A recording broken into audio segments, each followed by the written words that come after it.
Bugun kechqurun yuragim g'amgin va azobda. Sevgimning qayg'usidan qayg'uraman, yuragim bezovta. Meni qo'ymaydi do'stim, kim uni ko'rib bezoftалanyapman. Ertalab kutaman seni yonimga kel, yuragimdagi g'azabni sindirib ber. Faqat kechasi jim bo'laman, keling va so'zlarimni tinglang, tinglang. Bugun kechqurun yuragim bulutli, lekin xohlamayman. Jim bo'laman, qayg'ular ketishini kutaman. Uyimga baxt keladi, uyimga baxt keladi,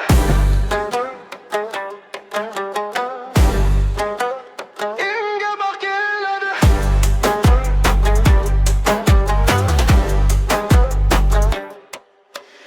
Ikki turli ovozim bilan g'amgin qo'shiq aytaman. Ming marta yig'lamoqchiman, qishqirmoqchiman. Balki siz yonimga kelasiz, meni topsiz. Seni ko'rib yuragim yana tebranadi.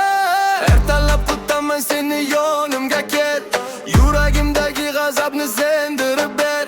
Faqat kechasi jim bo'laman, keling va so'zlarimni tinglang, tinglang. Bugun kechqurun yuragim bulutli, lekin xohlamayman.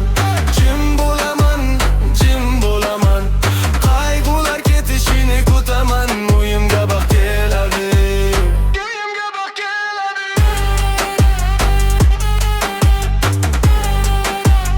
uyimga baxt keladi.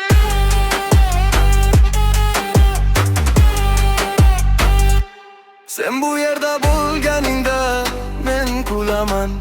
Yuragimdagi og'ir orqada qoladi.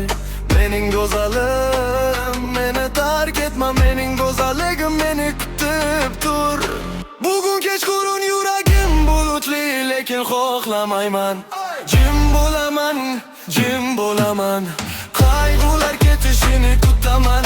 Uyimga baxt keladi, uyimga baxt keladi,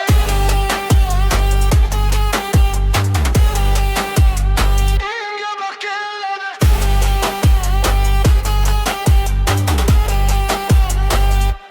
Sen bu yerda bo'lganingda men qanchalik baxtli bo'laman. Mening go'zalim,